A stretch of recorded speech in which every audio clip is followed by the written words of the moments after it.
Toujours bien votre décision? Oui.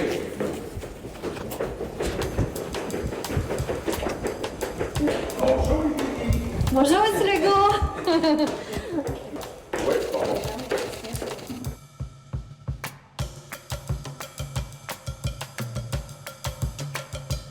Émilie, quand on vous demande spontanément quel est votre travail, quelle est la réponse qui vient?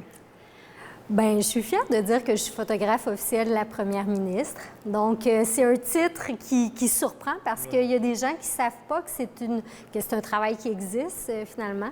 Alors, c'est tout simplement ça. Ça veut dire que vous êtes là pour rendre compte du travail du premier ministre Legault pendant ses 2 mandats et maintenant de Mme Fréchette. Donc, vous êtes là quand nous, on n'y est pas, dans le fond. Exactement. Je suis là aussi quand vous y êtes, dans le Oui. sens où lorsque les médias sont présents, je suis présente aussi. Mais c'est certain que ça me donne accès à beaucoup d'images plus intimes dans les coulisses. Donc, je suis vraiment dans son entourage, donc dans sa petite bulle.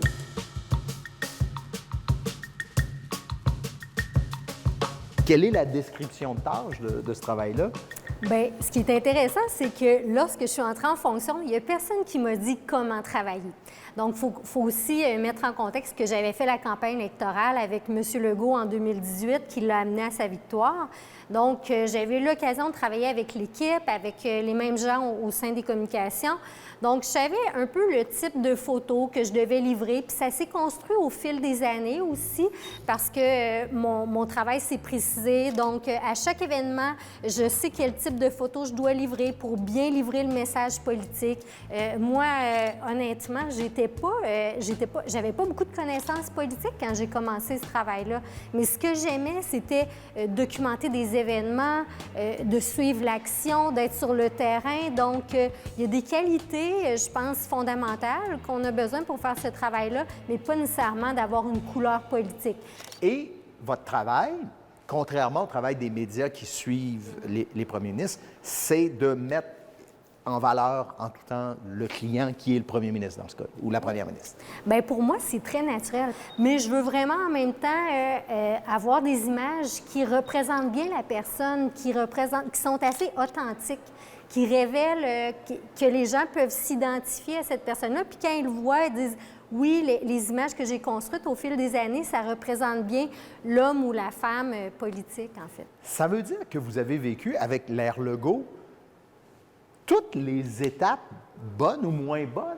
Vous avez vécu avec le premier ministre. Oui, toutes sortes effectivement. d'émotions, dans le fond. Absolument. Puis au fil des années, c'est certain que les choses ont changé. Il y a eu la phase de la pandémie, donc le contexte était très différent. Mais aussi d'avoir le privilège de pouvoir suivre la personne puis d'avoir les moments un petit peu plus inédits, là, ça fait partie de mon travail. Je me souviens, entre autres, justement, la première fois où le docteur Arruda est venu voir M. Legault pour lui annoncer ce qui s'en venait, Ouais. là, je me souviens d'être dans la salle de réunion puis d'écouter ce qui se passait puis de prendre la photo puis vraiment aussi essayer de capturer ce qui se passe, sentir l'émotion, mais moi aussi d'avoir mes propres inquiétudes. Alors, ce que nous, on a compris par la conférence de presse qui est venue par la suite, vous Ouais. l'avez compris avant, Oui, on peut dire ça. ce qui s'en vient. Ouais.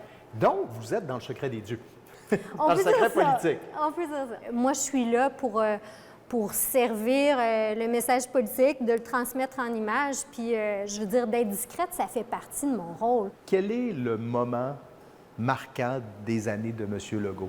De dire que c'est une image, c'est difficile pour moi. Il y en a trop, mais tu sais, c'est certain que les dimensions internationales, d'avoir des images avec le président Macron, d'aller en Tunisie rencontrer le président de la Tunisie, tout ce qui était très stressant ou très protocolaire, pour moi, c'est très marquant en tant que photographe.